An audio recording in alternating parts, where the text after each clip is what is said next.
Hey y'all, today I'm going to talk to you about this great new book called Westcountry Wrestling from the Devonshire Wrestling Society.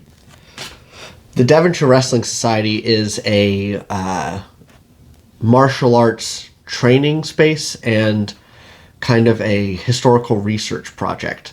So they work in Cornish wrestling, which is a living practice of West Country wrestling, as well as they are looking at Devonshire style wrestling, which kind of fell out of favor and makes use of these kind of hard leather boots and has utilizes more of the foot sweeps and kicking techniques that Cornish wrestling has, but Cornish wrestling prefers more of the lifting and hipping techniques, right? Like hip tosses and Halian Sadan and things like that. So this is actually a really good book so far. I really like it. It is a paperback. It's pretty thick. We'd love to see that. It's got nice paper. It's a glue binding, as you can see here, but it's holding up really well so far. I took this with me on a trip down to Asheville and was reading it in the car. I dropped it a couple times and it hasn't fallen apart, which is something you're unfortunately seeing more with a lot of books, where the practice of publishing has gone towards cheaper materials a lot because things are not always great in the publishing space. But this one honestly is pretty solid so far. So let's talk about things I liked about it.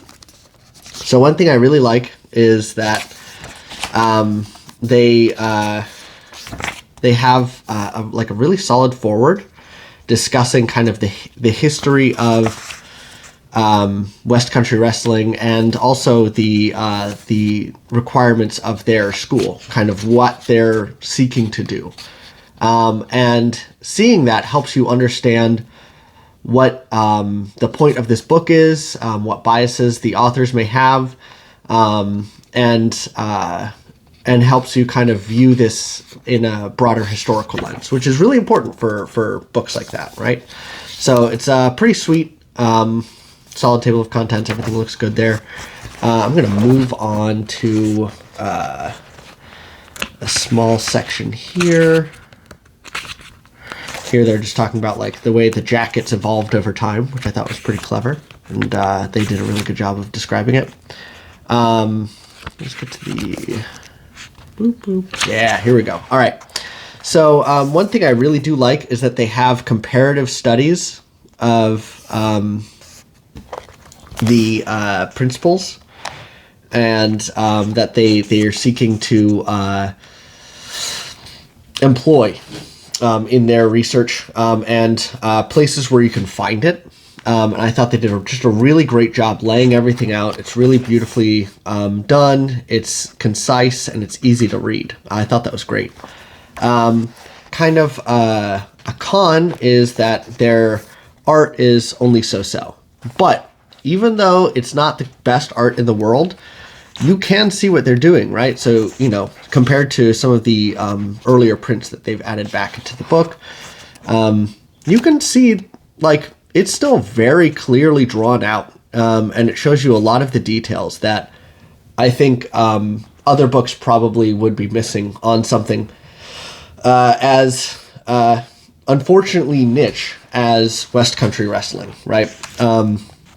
I've learned a little bit of Cornish wrestling in my time. I learned it from some guys I met at the Ren Fair, who happen to just be big old nerds for grappling arts.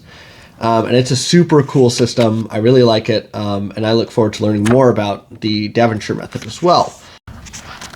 So one thing I really like is after the fundamentals section they have here, they break it down into the kind of throws you're using. So we've got hips, which is hip techniques, hip tosses, that kind of thing. We've got crooks, which are entangling leg throws, which are very common in Celtic wrestling styles. We've got heaves. These are the things that you'll see more commonly in Cornish wrestling. And so those are kind of the big throws, right? These are the kind of things that, a freestyle judge might prefer. It's a classic.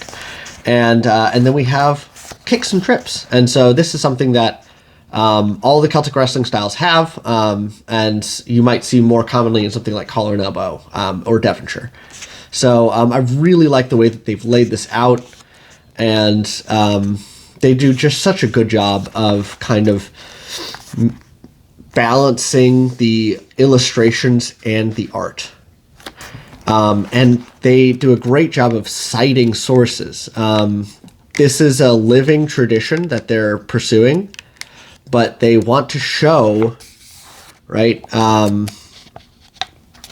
the historical and scholarly aspects of it too. So they've got appendices, right? They've got like easy kind of reference materials. A stickler in this regard is just a referee. It's actually where the word comes from, is the Westcountry methods, like Cornish wrestling, with the phrase stickler. And they've got, again, once again, just like these really beautiful, clever little charts and graphs. The one thing I will say against them here, and this is so nitpicky, it's not even fair.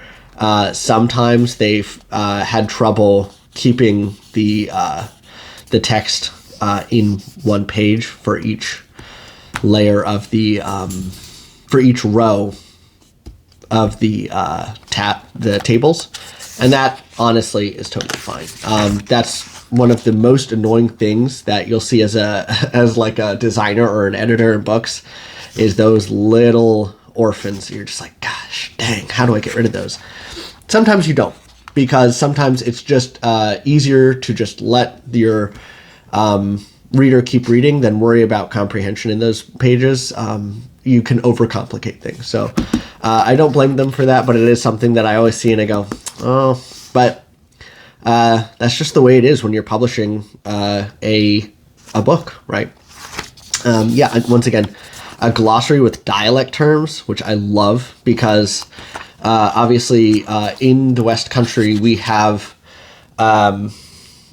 Cornish, right? We have Carnuic, and then we which is its own language. It is a nearly dead but still living Celtic language. And then we have the English that exists, that is a mixture of those Celtic words and the modern English that you see here. And so they've got a lot of little details, and then there's also just sports-specific terms, right? And so they've got it all laid out for you super nicely. I really like this book. Anyone interested in Celtic wrestling or historical wrestling, anything like that, I highly recommend you check them out. Once again, just so well laid out, so much detail and information. This is a really awesome book. I'm really glad I got it, and I highly recommend you go to their shop and get Westcountry Wrestling, a comprehensive guide.